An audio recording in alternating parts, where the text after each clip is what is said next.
Hello, Mrs. PM here, and we are going to create an ish jellyfish using primary colors and secondary colors. So first over here we have our color wheel, and I created this color wheel myself using my markers, and I got red, blue, yellow, the primary colors, and red and blue make purple, yellow and blue make green, red and yellow make orange. And so I have my little color set up here. We're gonna also need a black marker because we're gonna add a nice outline to our jellyfish-ish jellyfish. And you're gonna need a pencil and a ruler. So let's start by drawing an ish jellyfish. So we wanna make a top, and you can make yours as big or as small as you want. So I got the top of my jellyfish, and that's a nice organic shape that I created. So I have this organic shape here, and then I'm going to make 3 thick tentacles in the middle. And I'm gonna make some organic shapes. And when I'm making these organic shapes, a drawing tip that I have is to draw from your arm, not from your wrist. So when we draw with our wrist, it's very hard because of the movement of our wrist to get a straight line. But when we draw from our arm, we can very easily with practice, you can start to follow that shape. And I like to make mine thinner at the bottom, but you do not have to do it. It's how you envision your jellyfish, and it can just look an ish jellyfish. And then we want our tentacles to cross over each other. And why we want that is because we are going to create the secondary colors where these tentacles are crossing.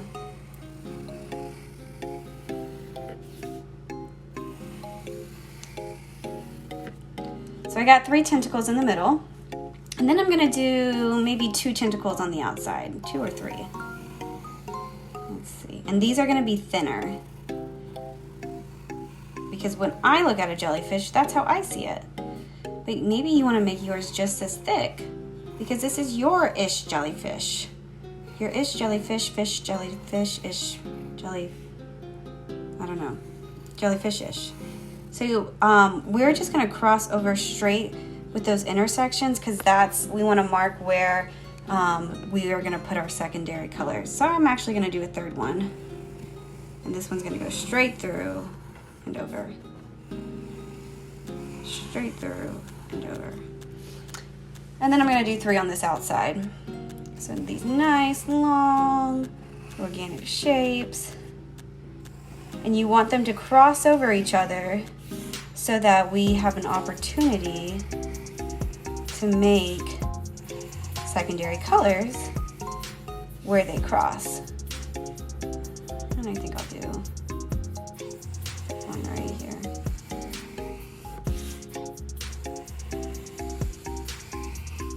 Okay, so now there's a lot of lines here, and it can get really confusing when you're looking really close at it. So I'm going to mark my areas that are gonna be which colors. So for my primary color, I'm gonna have this area red, and I'm gonna follow this line all the way.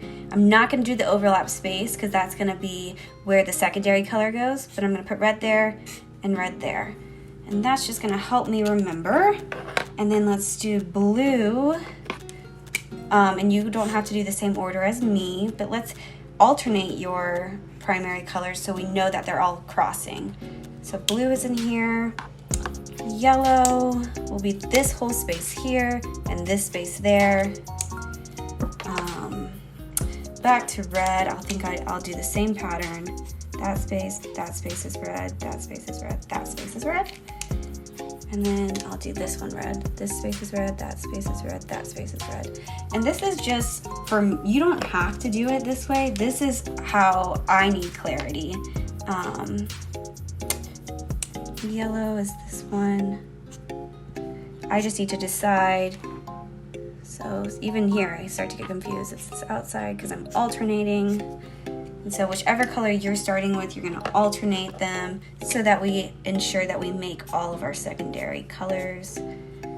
This is just to help me see what colors go where, and then we'll do our secondary colors. So we're just ignoring that overlap space right now. So we have that here, and then we're going to start to color it in. And if you're right-handed, I recommend you starting on your left side and coloring this way so that your arm is not dragging across your painting. If you're left-handed, do the other opposite. Start on this side and go this way. Because I always get, you see I have all this paint here because I was not thinking and I started dragging. So some coloring tips is to color the outline first and then color the inside. And be intentional with your marker.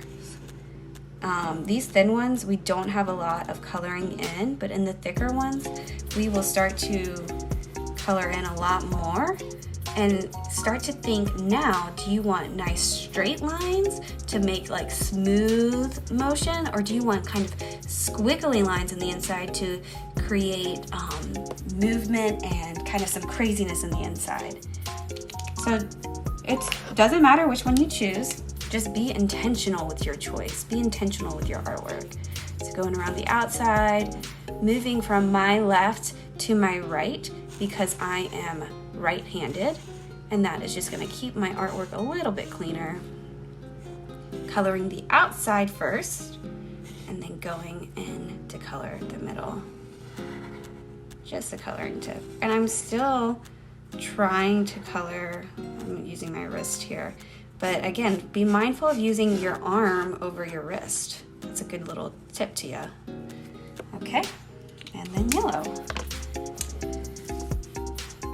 So I'm coloring very fast because this is actually the 4th time I'm doing this because it took me too long to do it the other couple times. And I think this project's a lot of fun and think you guys would enjoy it. So remember that I'm coloring a little fast, but you can go at your own pace. And that these recordings are all posted online. They're also on YouTube, so go on at your own pace. All right, back to red. So color the outside first. And if you made your jellyfish a little bigger, it might take a little bit more time, and that's okay. If you need to take a break, take a break. You know, pay attention to how you're feeling when you're creating this artwork because that's going to affect how your art turns out. So this is what I mean. So I'm doing straight lines for this right here because I like that kind of smooth movement in the strokes of the marker. But I can do squiggly lines in this one to show you the difference. If I wanted to color it in kind of crazy, how does that change the picture? I don't know, it makes it look a little bit more darker. There's less lighting spaces. So yeah, neither way is wrong, neither way is right. It's your artwork, you get to choose how you want to do it. Just make sure, I only ask that you cover all that space. Okay, coloring the outline. And if you lost sight of your lines, that is a-okay. There are no mistakes in art, just happy accidents. You can either start over, that is always an option, or you can think creatively of how can I make this artwork work even though I messed up here. Maybe I'm gonna color my water or the background a different color. I don't know. Maybe I'm gonna add another tentacle. Those are some options to get creative with how we sometimes mess up, and we mess up all the time. Well, I do at least. And we just gotta figure out how to make our mistakes work. So I'm coloring the outside. We're not crossing over these intersections because those have to be our secondary colors because that's gonna make our jellyfish look transparent. Okay, cool. Yellow.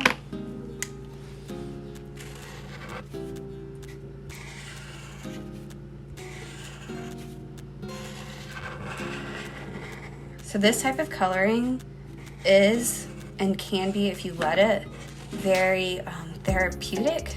meaning just healing for the brain.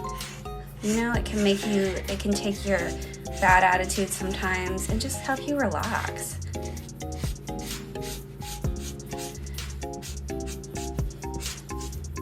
You can just watch the strokes go on the paper. Kind of get lost in it. And that's why I marked my colors first, because I get super lost in my coloring and like forget that anything else is happening. And that makes me a little bit more prone to make mistakes, and so that's why I set myself up to better prepare for that. Not going over those intersections.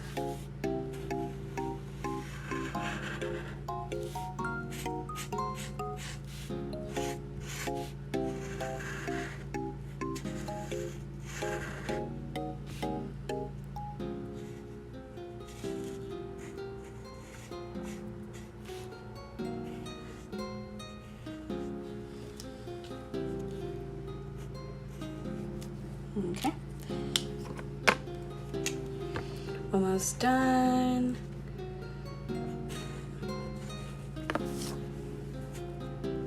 And if you're not almost done, no problem. You get to go at your own pace. This is your artwork. Enjoy it.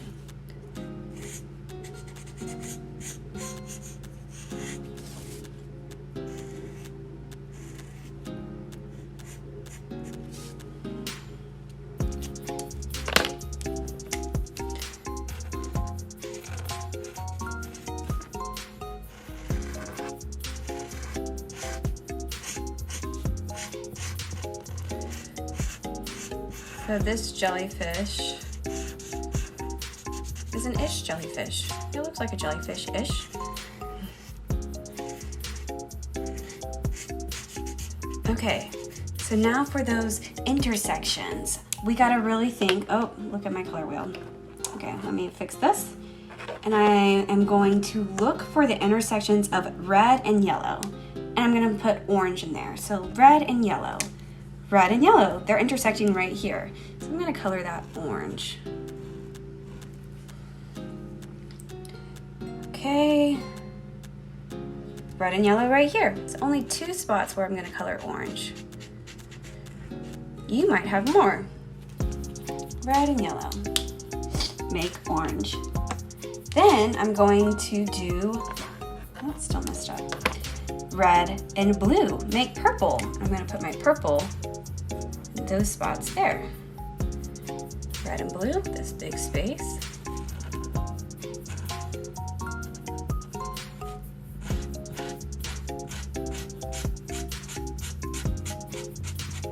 Purple, right here.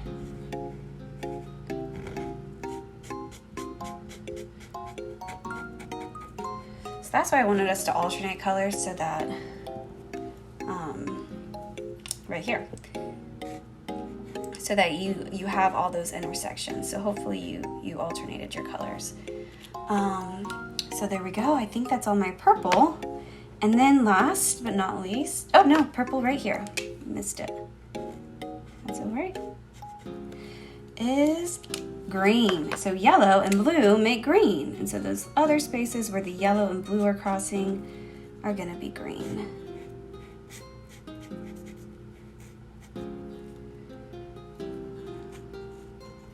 And there we go. So that's making our tentacles look transparent. So up here, we are going to take a lesson from our friend Piet Mondrian, I don't know how to pronounce it. Some Americans say Mondrian or whatever. So Piet Mondrian, and we are going to draw those nice lines that he drew, and we're gonna put color in there. So you make your lines however you want, okay? I'm gonna use a ruler because I want them to look really straight. So I'm actually gonna use my black marker to make them.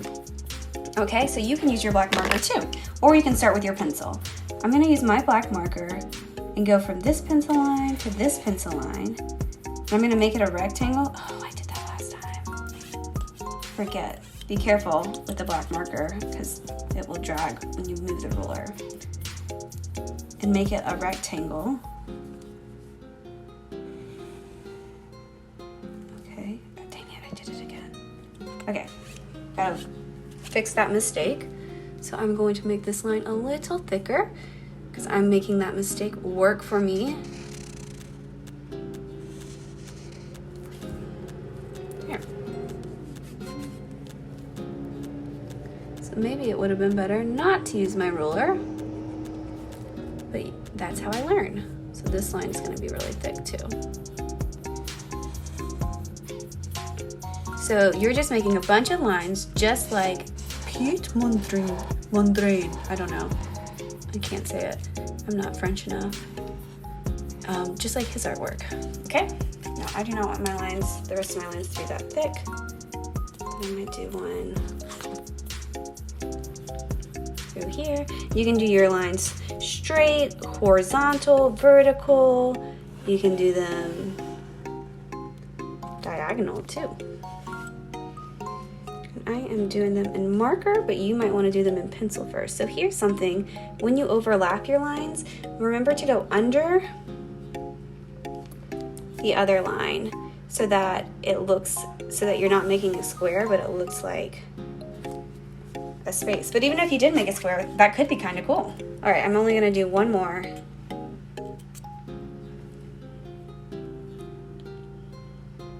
I might even make a circle. So I'm going to take this little piece of paint. Put a circle right here.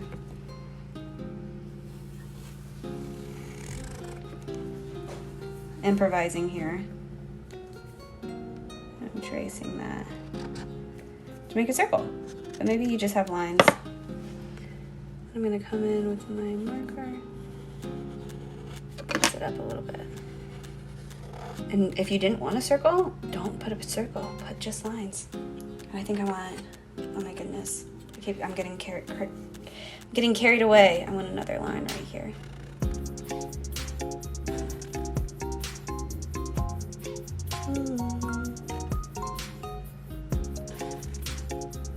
Cool. All right. Putting my marker aside for now, and I'm going to bring in just my primary colors for this one.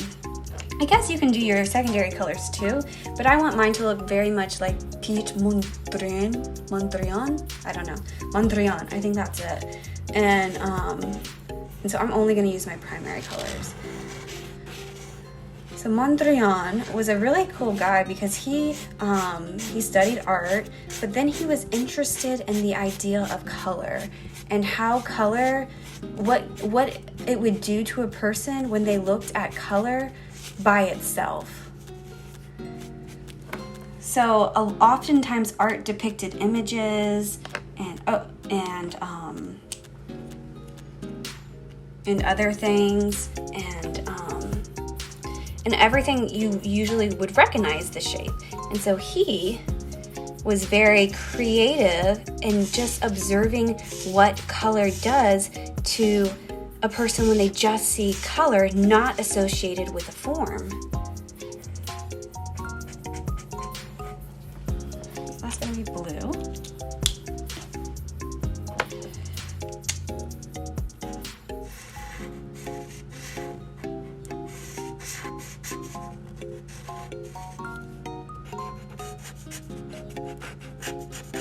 Do this yellow. What else am I gonna do yellow?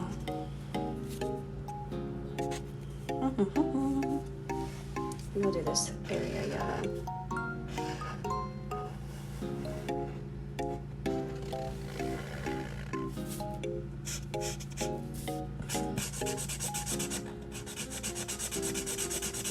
Okay, so see my yellow marker is starting to run out of ink. If I become a little bit more patient with the marker, start to color a little slower, that ink starts to come back.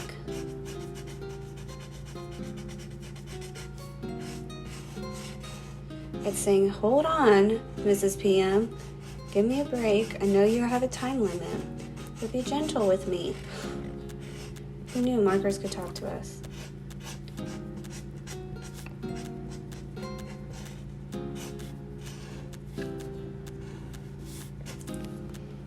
And because I didn't add a line here, I want to add a line right there. Because I don't want it in this space. Because I want this space to be white, this line to be white, and then I'm going to add some more blue and maybe some more red. So think about what spaces you want to be white, what spaces you want to be blue, and what spaces you want to be red, and what spaces you want to be yellow. And then if you're adding your secondary colors, just think about those. You can do whatever you want with this jellyfish-ish, because it's an ish jellyfish, it's not an exact jellyfish.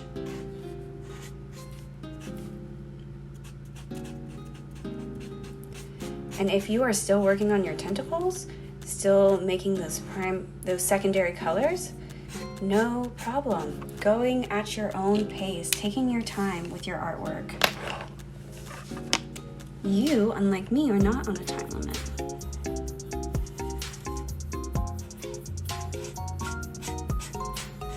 So something to think about too when you're coloring in is how the different colors draw your eye across to meet each other. So I kind of did mine a little spread out because the reds pop out together, the blues pop out together, and the yellows pop out together. So there is my jellyfish-ish.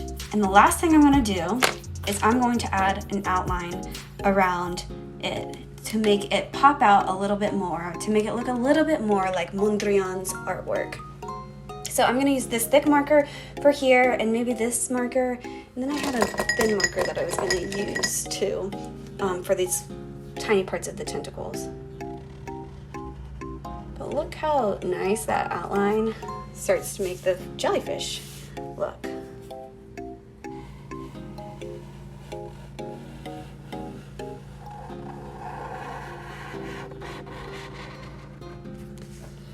And I try to give you guys a lot of creative freedom when we make our art because I don't want your artwork to look exactly like mine.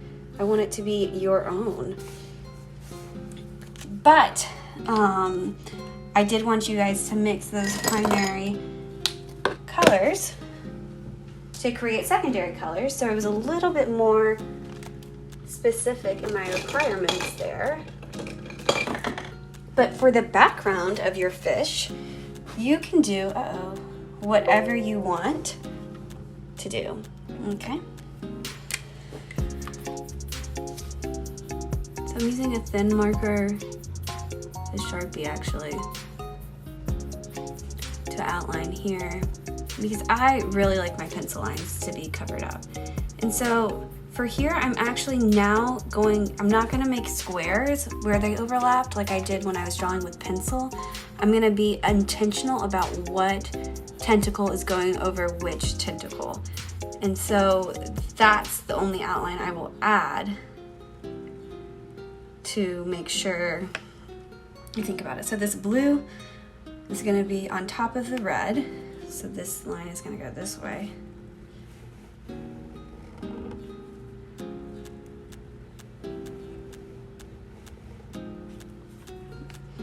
So instead, it's gonna look like the blue is going on top of the red, but the yellow is gonna go on top of the blue. So I'm gonna put that line that way.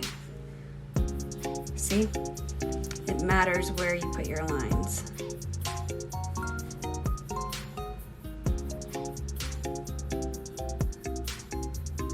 So blue is gonna be on top of the red, yellow on top of blue.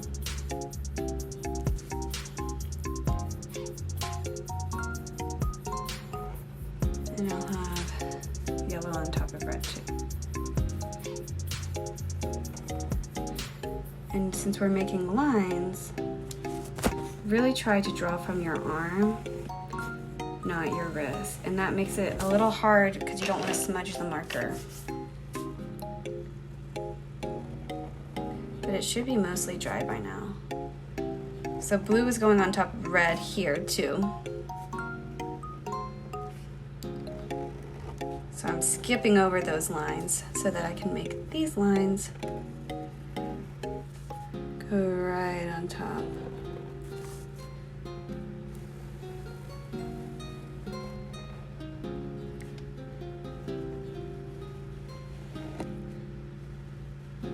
Oh, I guess it's gonna go on top of yellow too.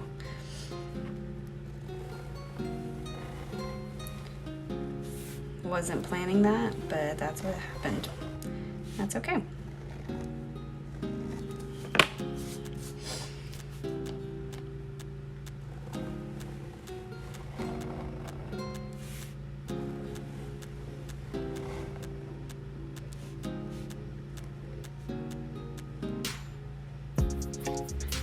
Red's gonna be in the back. Yellow's gonna be in the front. This is just a fun practice for you. Just think about your artwork and what goes in that space. It's always a hard thing to practice. It can start to get really confusing. So just view it as practice, and if you mess up, it's okay. There we go. There's my jellyfish. Now we have all this blank space, and I want to see what you guys do with your blank space, okay? Maybe you add more Mondrian shapes coming out of it. Maybe that could be cool. Maybe you just do it all blue, like a blue background. Maybe you do it like, I don't know, maybe you cut it out and put it on a piece of construction paper. I don't know. You finish it up. Do something fun and creative with your jellyfish. So, there it is.